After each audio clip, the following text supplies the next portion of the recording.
Hello and welcome to Forever Sports. And Steve Borthwick has named his side to face the Springboks and has made one very obvious change, which I think a lot of people probably could have guessed.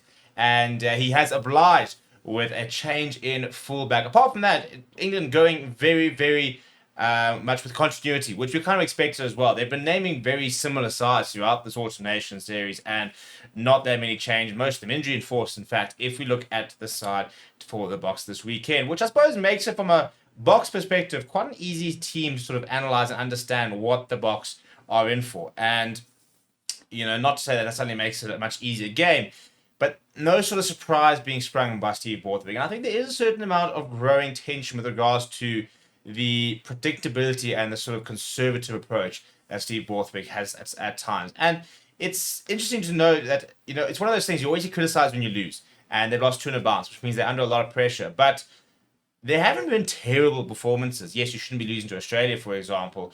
But if you look at, for example, the performance against New Zealand, not far away from being able to overcome a side which is back up to number 2 in the world, for example, beat Ireland a week later. So that is where I think they'll be drawing a lot of their confidence from. The fact that this 15, this 23 has been very close to beating what is now the second best team in the world. And they've been definitely building towards getting a lot better. But before you look at the side, please do smash the like on the video. Please do subscribe to the channel as well. This is the side that has been named. We'll start with the pack, which is almost unchanged. So it's Ellis Gaines, Jamie George, Will Stewart up front, Mario Toja, George Martin in the second row, Chandler Cunningham South, Ben Earl, but Sam Underhill returns from injury and he will replace Tom Curry, who's ruled out of injury. So quite a like-for-like replacement. I'm a big Sam Underhill fan, to be honest. I think he provides quite a lot of physicality. A very, very good player.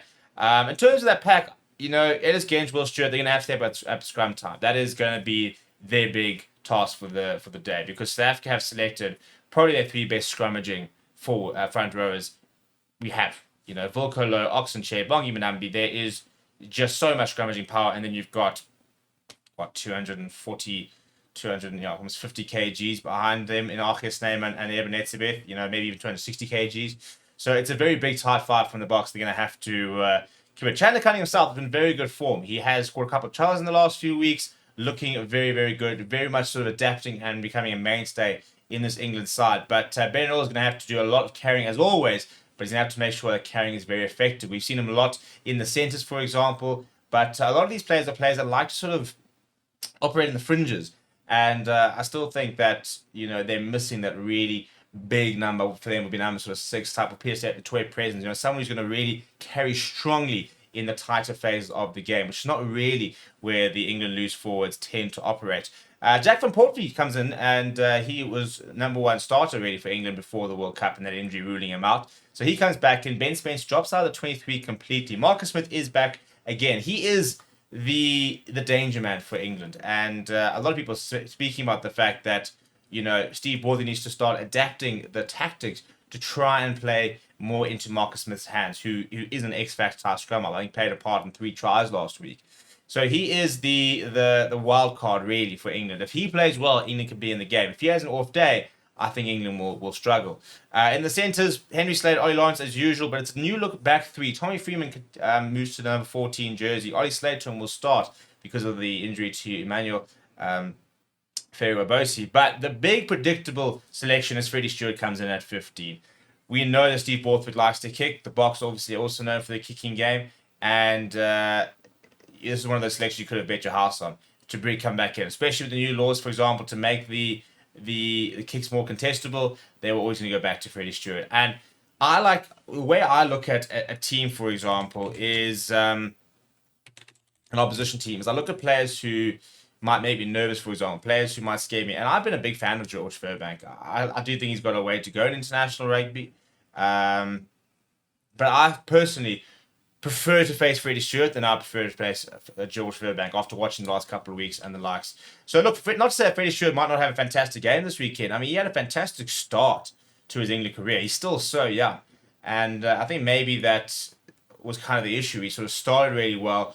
He's already got 31 caps and he's 23 years old. It's insane to have that kind of experience. But I do think that he obviously then ran out of form.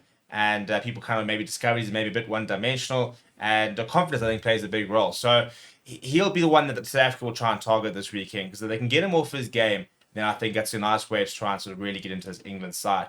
Then off the bench, Luke Cowan-Dickie is a great player to have.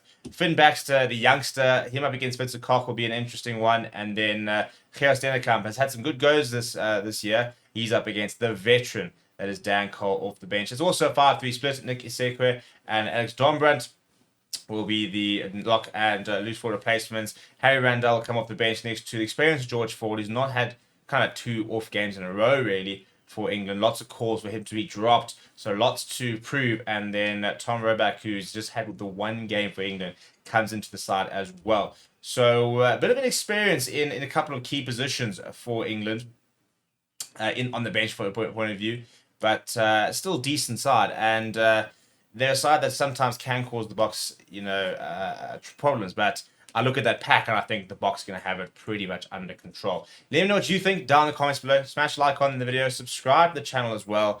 Thank you very much for watching. My name is Steve. I'll chat to you soon.